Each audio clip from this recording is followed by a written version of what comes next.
আপনাকে দুনিয়া যদি ঘাস করে ফেলে, জাহান্নামের ফেরেশতা আপনাকে নিতে আসবে। আপনার রূহটা কবজ হবে কিরকম জানেন? অনেকগুলো ভিজা তুলার ভিতর থেকে লোহার কাটা যেভাবে বের করা হয়, নখগুলোকে প্লাস দিয়ে ছিঁড়ে ফেললে যে কঠিন কষ্ট হয়, চোখগুলোকে খুলে ফেললে যে কষ্ট হয়, নাক দিয়ে রূহ বের করা হবে, চোখ দিয়ে রূহ বের করা হবে, শরীরের প্রত্যেকটা ছিদ্র দিয়ে রূহ বের হবে, প্রত্যেকটা রগ দিয়ে আপনার রূহ কবজ করা হবে। মনে হবে গোটা পৃথিবীর পাহাড় বোধহয় আমার শরীরের উপরে তুলে দেওয়া হচ্ছে, গোটা পৃথিবীর সাগর বোধহয় আমার উপর উঠে যাচ্ছে, গোটা পৃথিবীর কাঁটা বোধহয় আমাকে ফুটিয়ে দেওয়া হচ্ছে, গোটা পৃথিবীর কঠিন আগুন বোধহয় আমাকে জ্বালিয়ে দেওয়া হচ্ছে, গোটা পৃথিবীর সব যন্ত্রণা বোধহয় আমাকে দেওয়া হচ্ছে, কোটি কোটি তলোয়ার দিয়ে মনে হয় আমাকে কোপ দেওয়া হচ্ছে।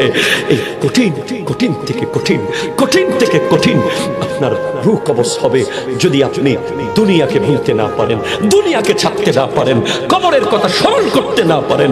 এবং কবজ হওয়ার পরে আপনার রূহটা নিয়ে যখন আকাশের দিকে যাওয়া হবে, আসমানের গেট কমপ্লিট বন্ধ থাকবে, গোটা এলাকার দুর্গন্ধ দুর্গন্ধ দুর্গন্ধ দুর্গন্ধ বের হবে। আসমানের ফেরেশতা বলবে, এই দুর্গন্ধযুক্ত রূহটা কার? তখন উত্তর আসবে, অমুক এলাকার সুদী ব্যক্তিটার রূহ, অমুক এলাকার ঘুষখোরের রূহ, অমুক এলাকার শরাবির রূহ, অমুক এলাকার বেনামাজের রূহ, অমুক এলাকার ওই ব্যক্তির রূহ এটা, যে তার মা বাবাকে কষ্ট দেয়। এই রূহের জন্য আসমানের কোনো গেট খোলা হবে না। এই রূহ কবরে আবার নিয়ে আসা হবে।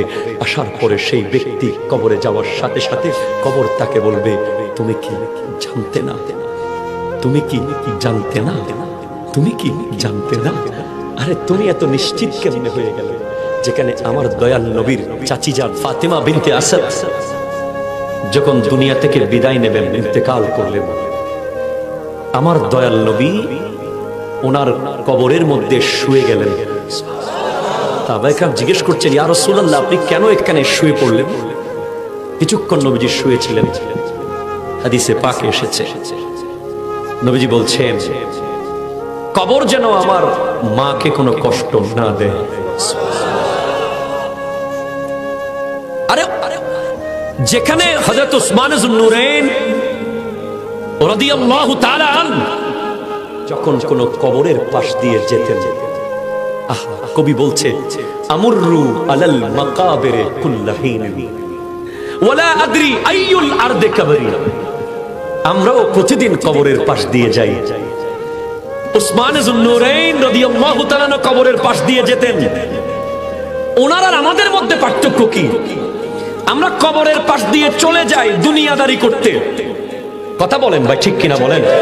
আমরাও কবরের পাশ দিয়ে যাই, ওনারাও যেতেন। পার্থক্য কোথায়? আমরা কবরের পাশ দিয়ে যাই হাসতে হাসতে, গেম খেলতে খেলতে, গীবত করতে করতে।